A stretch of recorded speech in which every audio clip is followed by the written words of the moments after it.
en primer lugar, agradecer muchísimo a Luis Alberto que amablemente haya querido venir a hablar con vosotros. Yo creo que, lógicamente, si se habla de poesía en España, es inevitable nombrar a Luis Alberto. Entonces, en este sentido, yo lo llamé y él accedió a venir, y creo que es, entre otras cosas, como un gesto que le honra y que muestra también esa calidez humana, ¿no? Pues, digamos que le ha llevado pues, a venir aquí a hablar con todos vosotros, ¿no? Yo creo que hay mucha gente, porque de hecho el género de poesía es un género que digamos que para los inicios, cuando la gente se inicia en literatura, es algo muy apetecible, es decir, a la gente enseguida le encanta, y sobre todo a los jóvenes creadores, crear poesía. Es algo pretencioso porque realmente la poesía es, digamos, el cenit de la literatura, es decir, es, digamos, lo más elevado. No sé si Luis Alberto estará de acuerdo con lo que yo digo. Hombre, pero yo sí. Como soy persona modesta, no estoy muy de acuerdo en el sentido de que como soy poeta, pues entonces no me parece que lo más importante es lo que hago yo, ¿no? Claro. Pero en cualquier caso sí es cierto que históricamente poesía abarcaba toda la creación literaria, porque poesía viene del griego poiesis, que significa creación. En ese sentido, pues todo es poesía. La novela, ¿de dónde viene la novela? La novela viene de la poesía épica. Las grandes novelas del siglo XIX, esas grandes creaciones como Guerra y Paz, por ejemplo, como Madame Bovary, como los episodios nacionales de Galdós, en el fondo son la épica del siglo XIX. De modo que todo se retrae a la poesía. El teatro, que hablábamos con nuestro compañero que escribe teatro, pues, y que encima lo hace en verso, ¿verdad? ¿Cómo te llamas, perdona? David Alacil. David, efectivamente, David Alacil. Pues David me contaba que hacía teatro musical, y eso sí que es antiguo, y eso sí que es poesía pura, porque realmente el teatro griego, por ejemplo, los grandes trágicos, lo que hacían era mezclar los episodios recitados con los episodios cantados, que se llamaban los coros, que evidentemente tenían un acompañamiento musical. De modo que música y poesía nacen juntas, y de la poesía se van después diversificando los distintos géneros literarios, pero en un principio todo es poesía. ¿Por qué los jóvenes empiezan, por lo general, escribiendo poesía antes que narrativa? Yo creo que porque es más fácil, porque es más breve, porque realmente los poemas uno emborrona una cuartilla y en esta página puede caber un poema, y un poema bueno. Sin embargo, para escribir un cuento, a no ser que sea un microrelato muy micro, o para escribir una novela hacen falta muchas horas de trabajo, hace falta también una tarea previa de disposición de la trama, de argumentación de la misma, etc. Como que es complicado. Pero en cualquier caso, escribir bien poesía es tan difícil como escribir bien prosa. Lo que ocurre es que el talante del poeta es distinto que el talante del creador narrativo. El narrador tiene que tener un plan de trabajo cotidiano, tiene que hacerse una agenda en la cual escribir todos los días sea casi obligatorio, y tiene que ver crecer el número de folios. Tiene que decir, hoy me he hecho 5, como la media tiene que ser 7, mañana me tengo que hacer 9, ¿no? Y un día pues descanso, pero ese tipo de cosas no ocurren en el poeta. El poeta está marcado, y voy a decir algo que os va a parecer cursi y romántico, pero creo firmemente en ello. El poeta está marcado por el principio de la inspiración. El poeta escribe cuando la musa decide que ha de escribir. Antes no. Lo que ocurre es que no siempre lo que la musa dicta tiene un acabado perfecto y exige luego una elaboración por parte del poeta. Pero estoy absoluta y totalmente convencido de que sin inspiración no hay poesía. Luego, está fantástico lo que has dicho. Yo había pensado también, para la gente que digamos que tiene una calidad, porque de hecho en la asociación lo estamos comprobando, y hay gente pues que igual, bueno, aquí está Javier Redondo, que lleva una revista cultural, joven. Javier Redondo lo conozco mucho, claro, yo, porque además trabaja con mi amigo Fernando Sánchez de Lago, que probablemente venga después, ¿no? Sí, mañana viene. Mañana. Con Fernando Arrabal no va a venir ahora esta tarde. Sí, habrá a continuación, ¿no? No, con él, digo, y con los él, dos. los dos Fernando no. Pero ya sería demasiado. Sí, ya sería demasiado. Juntos. No, el tema es que nosotros vemos que hay gente pues, que tiene una calidad poética, es decir, que escribe bien, y claro, si el mercado editorial está mal para lo que tiene que ver pues, con novela, bueno, más que mal, es que digamos que es un camino estrecho. Luego también digamos que Europa todavía tiene una especie como de fantasma, como de sistema de castas, porque todavía parece que el tema del padrino, aunque bueno, Javier Serra ha venido antes y ha dicho que no, que con padrino sin padrino daba lo mismo, ¿no? Pero aún así... Y no le falta razón a sí, sí, porque fue con JJ Benítez a Espasa y no le dieron ni caso. Entonces, el tema es, realmente, para lo que es poesía, creo, vamos, yo de hecho es lo que le digo a la gente que tengo cercana y que escribe poesía, es todavía más complicado publicar Yo no sé poesía. si es más complicado publicar poesía que novela. Por un lado, digamos que hay mucho menos mercado poético que mercado de narrativa. Pero por otro lado, yo creo que diría que es incluso más fácil publicar poesía que novela. ¿Por qué? Porque es mucho más barato. Claro. Entonces, pues hay muchísimas editoriales efímeras de un amigo que decide de repente inaugurar una aventura editorial en una colección que dura 10 números, claro. Y uno de los números es un libro tuyo porque caías en ese círculo, porque pasabas por allí, etcétera. Yo no creo que sea tan difícil. Lo que sí es difícil es entrar un poco en el circuito de las grandes editoriales de poesía. Y cuando digo grandes, son pequeñas grandes editoriales, porque en poesía, por ejemplo, vender 2000 ejemplares ya es una hazaña absolutamente increíble, mientras que en prosa, por ejemplo, 2000 ejemplares no es nada, en poesía es muchísimo. Entonces, en poesía además existe un aliciente que también concurre en novela, pero no tanto, que es la existencia de numerosísimos premios literarios de poesía. Incluso en un momento crítico como el presente, pues se han conservado, yo diría que el 80 o el 90% de los premios que existían antes de la crisis siguen existiendo ahora. O sea que los ayuntamientos, las diputaciones, las entidades que auspician un premio son capaces de quedarse, digamos, con una parcela eliminada, pero no prescindir del premio porque les da cierto glamour, ¿no? Y en ese sentido hay, los que seguís internet, por ejemplo, con abrir las páginas que hablan de premios, hay muchísimos premios literarios. Yo creo que, y no lo creo que además estoy manejando estadísticas fiables, España es el país del mundo con más porcentaje de premios literarios que existe. Por ejemplo, yo he ganado un par de premios en Italia a lo largo de mi vida ya larga y recuerdo que me decían, pero si es que en Italia tenemos pues, 40 o 50 premios literarios al año y nosotros son miles. O sea que en eso también llevamos una delantera sobre otros países en la medida en que favorece la escritura de los más jóvenes que pueden presentarse a muchos premios. Obviamente pues fracasarán en muchas de esas empresas, pero en otras ocasiones no lo harán. Y luego está el tema también muy manoseado de si los premios están dados o no. Pues hay algunos que sí y otros que no. Igual en los que están dados, los que son de editoriales muy poderosas, muy potentes, que no pueden permitirse un resbalón, pero sin embargo yo diría que el 90% de los premios no está, ¿no? Que se puede ir con la cabeza alta a esos premios y ir pues con la idea de que un prejurado los va a leer, que van a seleccionar 10, 15 originales para el jurado, que esa es una cosa importante, que muchas veces, que yo que estoy en muchos jurados de poesía, me doy cuenta de que solo llega pues material de desecho a la final. ¿Qué ocurre? Que el que ha fallado no es los que han concurrido, sino el prejurado. Los prejurados son absolutamente decisivos en los premios literarios y hay que tener muchísimo cuidado porque, claro, son los que deciden quién es un premio o no, porque el señor que forma parte del jurado no va a pedir los 200 originales, sino se va a limitar a ver esos. Yo lo que le decía a Alejandro ahí en la puerta del edificio es que fundamentalmente si eres escritor joven lo que tienes que tener básicamente es calma, tranquilidad, no tener prisa, porque la prisa es siempre mala consejera, no desanimarse en modo alguno, no estar muy atento a lo que ocurre alrededor, porque eso puede también deprimir, el que un amigo que pensabas que es mucho peor que tú ya ha publicado dos obras y entonces tú te reconcomes, las uñas las tienes ya desolladas y ya no sabes qué hacer y incluso puedes desanimarte y dejar de escribir.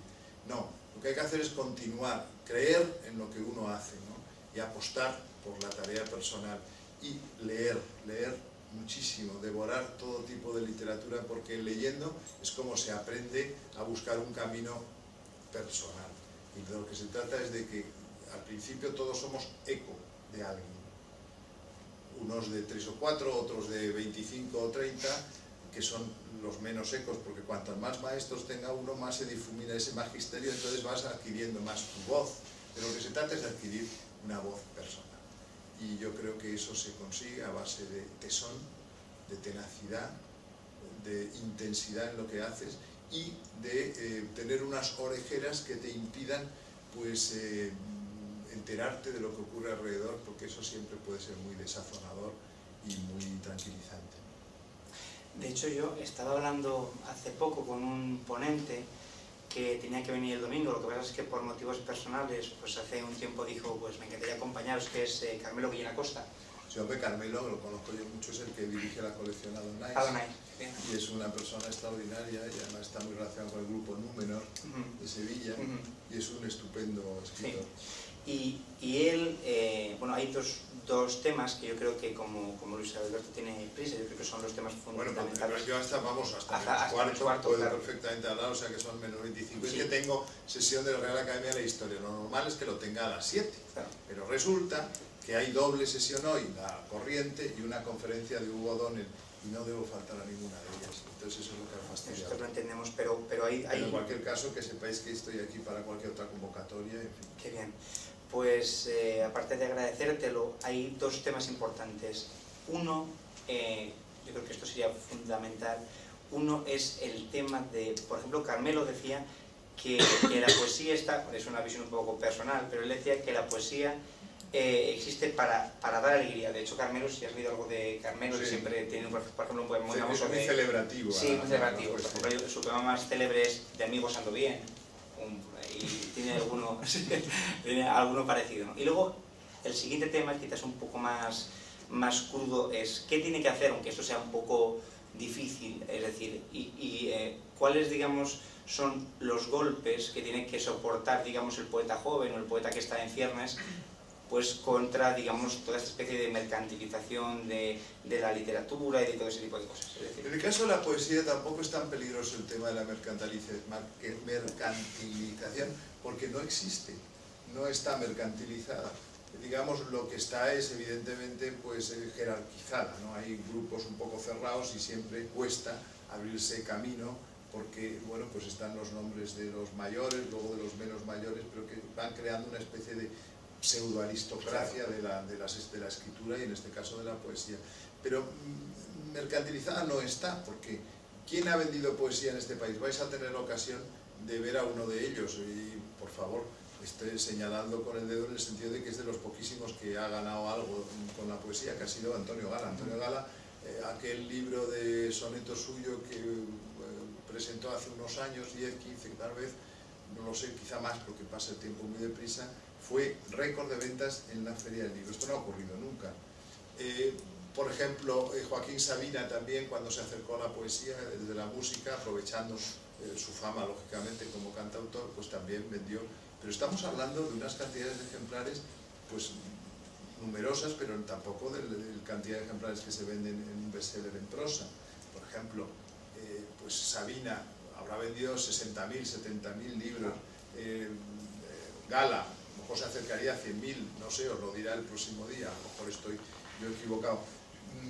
Pepe Hierro, que nunca vendió prácticamente libros, pero tuvo la suerte ya en el invierno de su vida cuando pilló aquel éxito formidable que fue Cuaderno de Nueva York, pero vendió 45.000, 50.000 copias. Quiero decir que estamos hablando de cantidades impensables para un poeta, pero también ridículas si las comparamos con las novelas de Pérez Reverte o con las novelas, por ejemplo, de esta señora, la de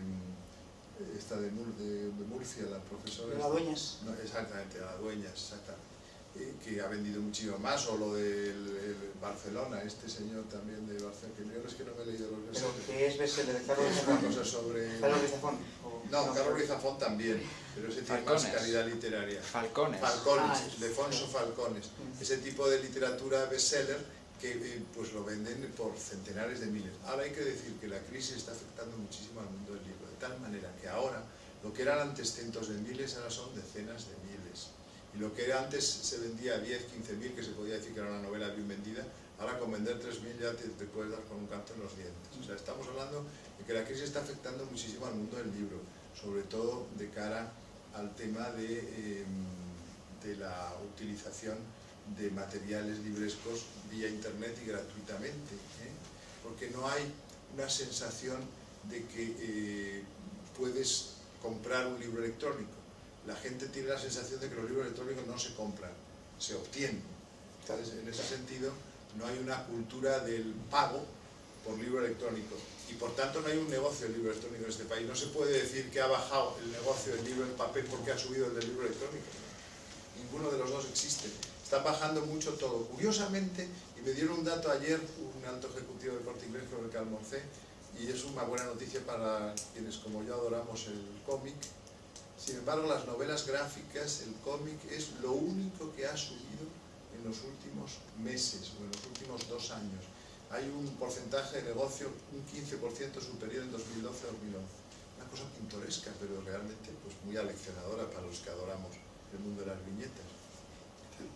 Y con relación al... Esta sí que es la The Last One. Claro, The Last One, sí, porque esta sí que tenemos que...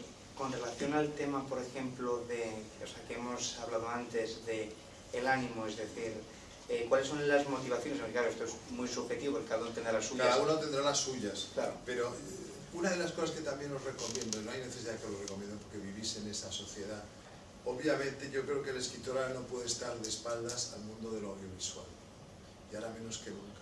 Entonces, por ejemplo, el cine fue el gran vivero de los grandes novelistas del siglo XX, ya a partir del año 30, ¿no? Y ahora probablemente pues las series de televisión son donde los guiones resplandecen con mayor brillantez, ¿no?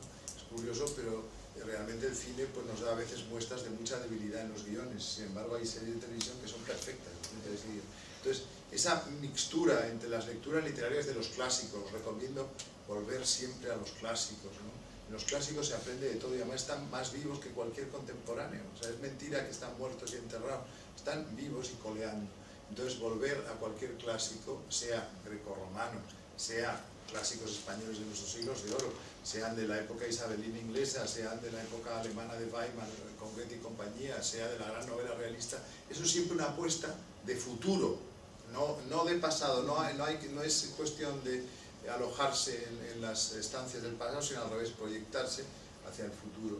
Y eso, mezclado también con la atención al presente, que son pues, la cultura del audiovisual, que es tan potente, Internet, que ha transformado por completo el mundo de la edición. No olvidemos, por ejemplo, que yo mismo, que soy un carroza, sigo publicando en revistas cibernéticas. Siempre que me piden entrevistas o me piden algún artículo, algún poema nuevo para revistas, yo colaboro. ¿Qué quiere decir esto? Que tampoco hay que publicar en papel para sentirse realizado, que se puede perfectamente vivir una existencia en las ondas electromagnéticas o electrónicas o como se llaman de la red, y que realmente puedes tener una serie de lectores que no tengan por qué ser los habituales de la librería que compran un libro convencional, ¿no? Que estamos en un momento de gran revolución en este territorio. Y sobre todo lo importante es que os hayáis matriculado aquí, que significa que queréis escuchar a gente mayor que vosotros y que os pueden dar ideas, y que ponéis cara y que ponéis voz a la gente, y que bueno, que estas iniciativas como la que tiene Alejandro con un grupo de amigos pues sigan cundiendo, porque la verdad es que son muy muy interesantes. Pues yo creo que habría que dar un aplauso enorme a... Por Dios.